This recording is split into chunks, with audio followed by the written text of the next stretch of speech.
Hi friends, આપણે આવી ગયા છે આંબાવાડીમાં.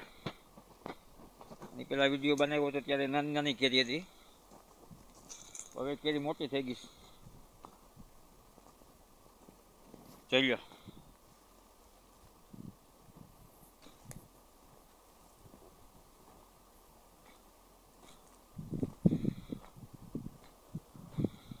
ગરમી બહુ પડે છે, એની હિસાબે આ ચાંદુ પડવા મળ્યું કેરીમાં. તો આ તો સુકાઈ ગઈ છે,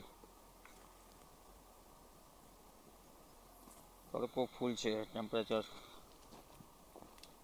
આ જોઈ લો 12મા મહિનાનું.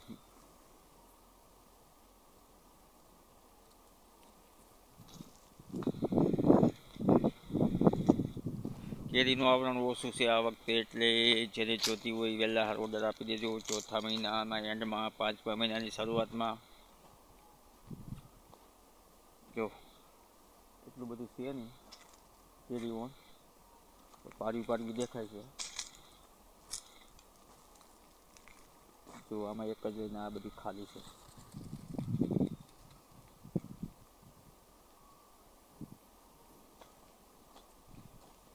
તો કેસર કેરી મોંઘી જશે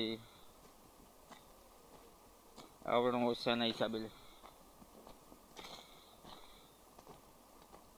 જો આ આંબો ખાલી છે.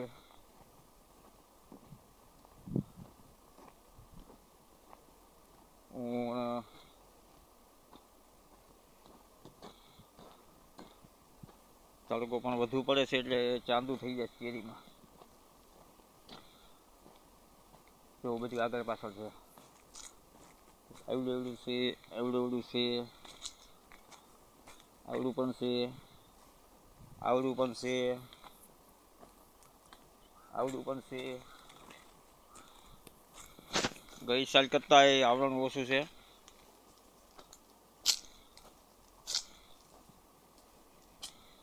કેરીમાં જો આ છે ને, આ ફેલ થઈ ગયું, તૂટી ગયું. આમાં ગોટલી ના હોય અંદર. જો આમાં ગોટલી જ નથી. ગોટલી વગરની કેરી વધ કરે નહીં. આ ગોટલી વગરની એમાં એવું જાજુ છે.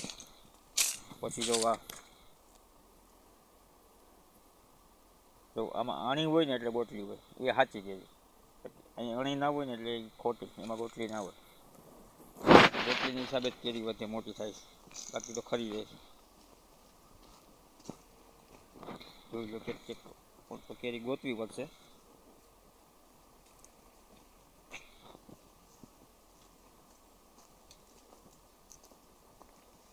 ચાલો, જેને જોઈએ તો ઓર્ડર આપી દેજો. ચોથા મહિનાની એન્ડથી શરૂ થઈ જશે કેરી. બધા આંબામાં તો કેરી નથી. જો આંબો ખાલી છે, ખાલી છે.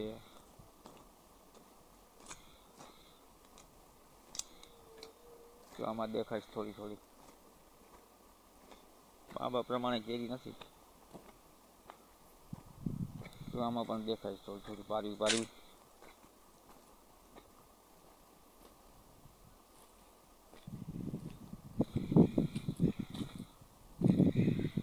ચાલો ફ્રેન્ડ્સ, આવજો બધા.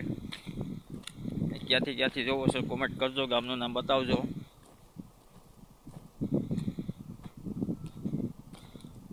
જે મને પણ ખબર પડે કે મારો વિડીયો ક્યાંથી જોવે છે. પારવી પારવી હજી એમાં મોર ફૂટેલા છે, તમને બતાવું.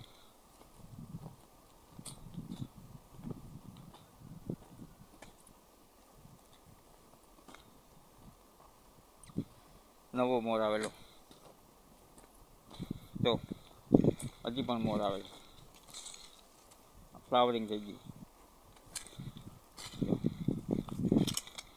બધું ફ્લાવરિંગ. આવડી આવડી કેરી છે ને ફ્લાવરિંગમાં. હાલો ફ્રેન્ડ, જય માતાજી.